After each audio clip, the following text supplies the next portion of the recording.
Salut tout le monde, ce sera pour ma réaction au main event entre Alex Pereira et Jiri Prochazka. Ce n'était pas un combat que j'ai forcément apprécié. Déjà parce que Jiri a perdu, mais je m'y attendais un peu. Dans le premier combat, j'avais donné Pereira favori. Et dans le deuxième combat, j'avais aussi donné Pereira favori. Mais dans les deux combats, je voulais que Jiri le fasse. Parce que je l'ai dit plusieurs fois, avec Alexander Volkanovski, Jiri Prochazka, ce sont les deux combattants qu'on peut dire que j'apprécie vraiment. Donc je voulais que Jiri le fasse. Mais finalement, malheureusement, ce que je craignais est arrivé. Et quand Jiri gagne, c'est vraiment impressionnant à voir. Il est vraiment cool, il est vraiment stylé quand il gagne. Il a un style très très divertissant, extrêmement divertissant. Mais la réalité est que il y a juste certains trous dans ta façon de combattre. Quand tu les as, ce sera compliqué de passer, c'est-à-dire d'y échapper constamment. Jiri prend beaucoup de risques. Et pourquoi j'ai toujours pris Pereira comme étant favori, c'est parce que je me suis toujours dit qu'il allait payer, qu'il allait probablement payer, même si je voulais une fois de plus qu'il gagne. Je me suis toujours dit qu'il allait probablement payer. Déjà, il y a eu les low kicks. Hier, j'ai pas apprécié au premier round. Il s'est mangé des low kicks. Apparemment, il n'avait aucun ajustement sur ça. Il est revenu comme il était... En fait, il est revenu dans ce combat comme il était dans le premier combat. Donc, il n'avait fait aucun ajustement sur les low kicks. Jiri, il n'en avait pas fait. Et dès le premier round, j'ai vu qu'il n'avait juste pas de réponse. Et à la fin du premier round, en réalité, le combat s'est achevé à la fin du premier round. Parce qu'il s'est mangé un knockdown et il était clairement sonné. Donc au deuxième round, début du deuxième round, il s'est mangé un high kick.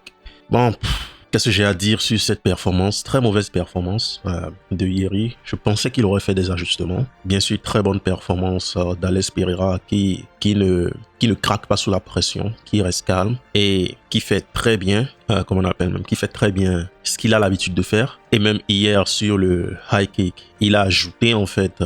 Alex Pereira par contre a fait des ajustements. Dans le premier combat, il était pas très sûr de ce qu'il devait faire, de comment il devait avancer, de comment il devait gérer Jiri. Mais dans ce combat, il savait exactement quoi faire. Ce kick, c'est quelque chose que je ne pense pas avoir vu Alex faire jusqu'ici. Donc, il savait exactement ce qu'il allait faire. Et hier, j'avais vu une vidéo de sparring d'Alex et il m'avait l'air très affûté. Je l'ai posté sur Twitter, mais il m'avait l'air très affûté et je sentais que ça aurait été compliqué. Mais sincèrement, je voulais tellement que Jiri le fasse. Mais il y a juste certaines réalités auxquelles on ne peut pas échapper. Les low kicks, il faut que tu les bloques et tu dois les punir. C'est vrai, les feintes, c'est intéressant, mais tu ne peux pas juste rentrer en distance sans protéger ta tête. Surtout qu'au premier round, tu t'étais mangé pratiquement un KO et c'est la fin du round qui t'a sauvé. Donc oui, ça c'est pour Jiri. Maintenant, j'aimerais parler un peu plus du succès d'Alex Pereira à l'UFC. Je pense que le succès d'Alex Pereira à l'UFC est une combinaison de plusieurs choses. C'est une combinaison de Dana White privilège et c'est aussi maintenant ça commence à être une combinaison avec la mentalité de ses adversaires. Parce que je n'arrive juste pas à comprendre pourquoi aucun d'entre eux ne cherche à lutter. Je n'arrive juste pas à comprendre ça. Et je n'arrive pas aussi à comprendre pourquoi ils n'arrivent pas à le lutter. À part Jan Blachowicz qui a vraiment essayé. J'essaie juste de comprendre pourquoi il ne le lutte pas. Pourquoi Jiri, qui a autant d'expérience, qui a combattu au Japon pendant des années, n'arrive pas à lutter à Alex Pereira. Ce n'est pas juste une histoire de force. Moi, je commence à penser pourquoi Jamahal Hill, avant le combat, dit qu'il va rentrer dans un combat de kickboxing avec un kickboxer de très haut niveau. En fait, moi, ça me rend fou. Ça me rend juste fou parce que pour moi, le game plan, il est clair. Il est clair. Nous sommes en MMA, nous ne sommes pas en kickboxing. Donc, pourquoi tu veux aller sur le terrain d'Alex Pereira et jouer au jeu du kickboxing avec lui? C'est ça que j'essaie de comprendre. Et ça me rend fou. Bon, ça ne me rend pas vraiment fou là, mais j'arrive juste pas à comprendre leur game plan.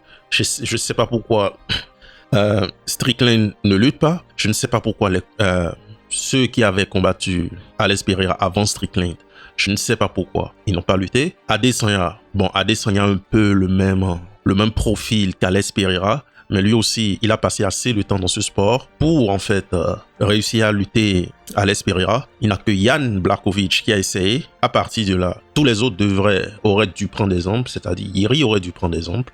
Il y a aussi Jamahal Hill qui aurait dû prendre des exemples.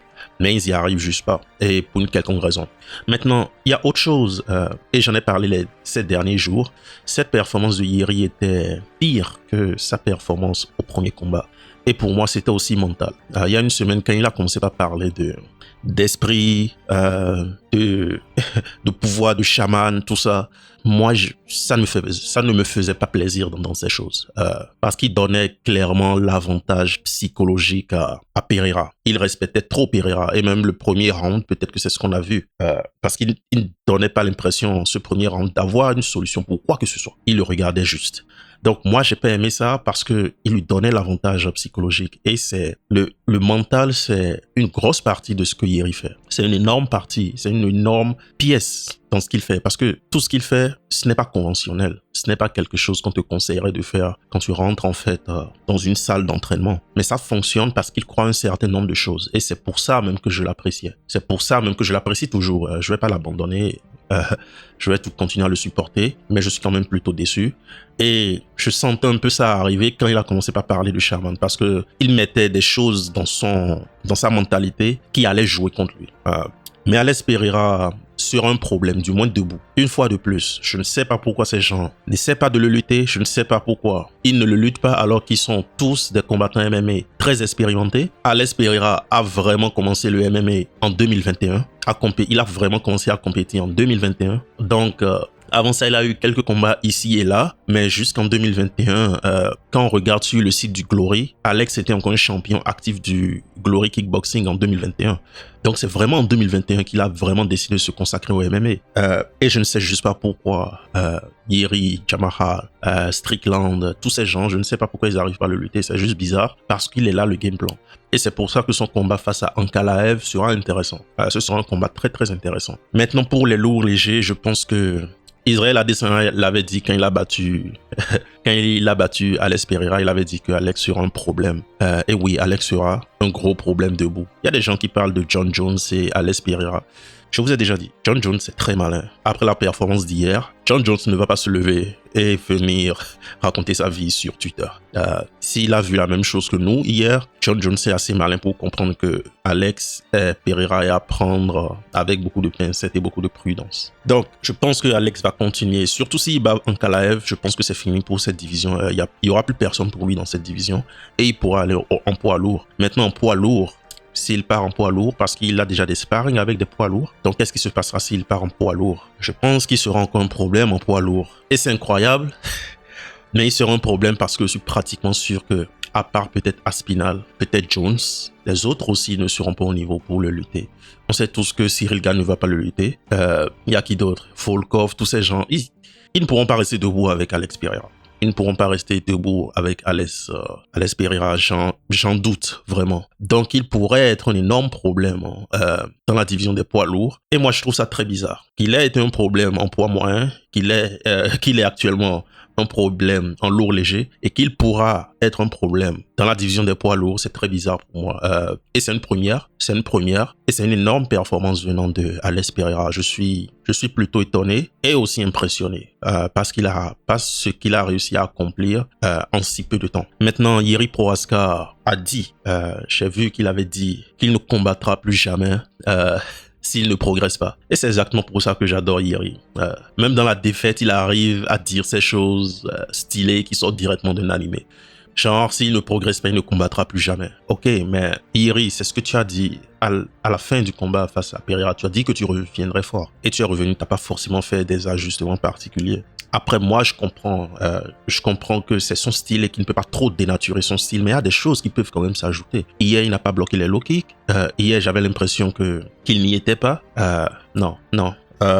Félicitations à Alex Pereira. On ne peut rien enlever à l'homme. On ne peut rien lui enlever. C'est une énorme performance. Adesanya est le seul à l'avoir battu, du moins debout. Et je pense que tous ces combattants devraient mettre de côté leur ego, commencer par travailler sérieusement leur lutte. Ils ont des années d'expérience en lutte, mais pour une quelconque raison, ils n'arrivent pas à le lutter. Donc, je pense qu'ils devraient mettre de côté leur ego. Ils devraient laisser le terrain du kickboxing aux kickboxeurs et qu'ils devraient amener le kickboxer sur leur terrain, qu'est la lutte, qu'est le Jiu-Jitsu. C'est ce que je pense. Dans tous les cas, je vais continuer à supporter Jiri Prochazka. C'est un combattant que j'aime vraiment. Pas forcément parce qu'il gagne ou parce qu'il perd.